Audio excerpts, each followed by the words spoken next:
আলু ভাজির পর এবার ফিরে আসলাম মুচমুচে পেঁয়াজ নিয়ে। এখন ডাল ব্লেন্ডার করেছি, কাঁচামরিচ, পেঁয়াজ কুচি,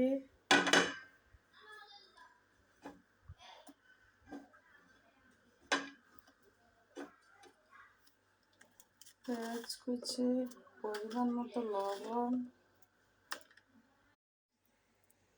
রসুন বাটা,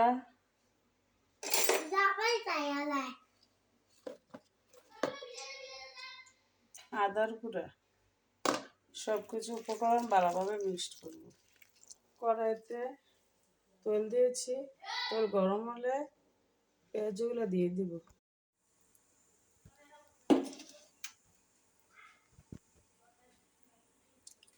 তেল গরম হয়ে গিয়েছে, এবার পেঁয়াজের ব্যাটার ঢেলে দিব।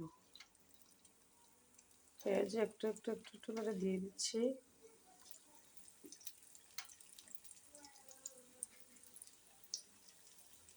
আজকে বাদ দিয়ে আলু ভাজি দিয়ে, শুটকি ডালা দিয়ে, মরিচ ডালা দিয়ে, পেঁয়াজ দিয়ে ইনশাল্লাহ খাবো।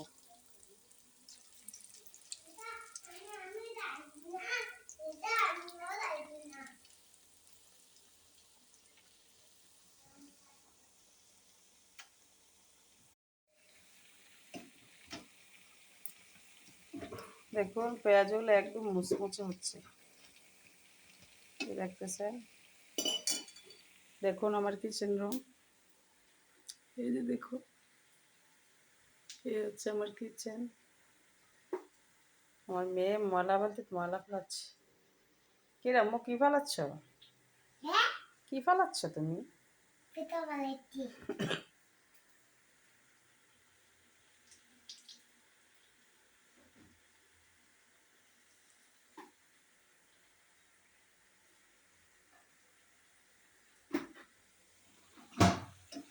এবার উঠে নে আমার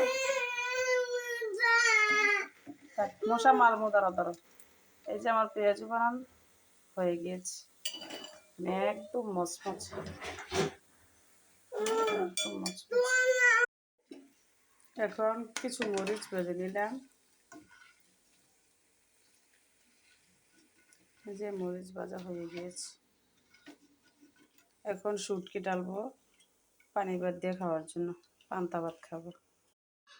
দেখুন আমি এই পুঁটি শুটকি তালা দেব।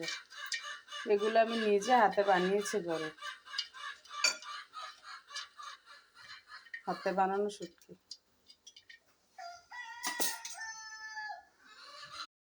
যে আমার শুটকি ডালা শেষ, দেখুন শুটকি ডালা শেষ হয়ে গেছে। দেখুন আমার খাবার একদম রেডি।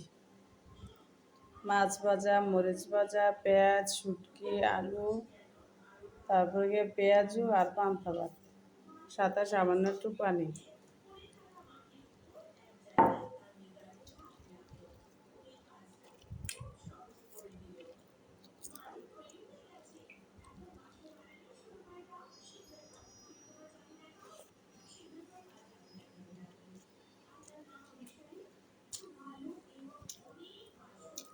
অনেক টেস্টি খেতে। ভালো থাকেন সবাই। আসসালামু আলাইকুম। আমার চ্যানেলটিকে লাইক, কমেন্ট, শেয়ার করতে ভুলবেন না। আল্লাহ হাফেজ।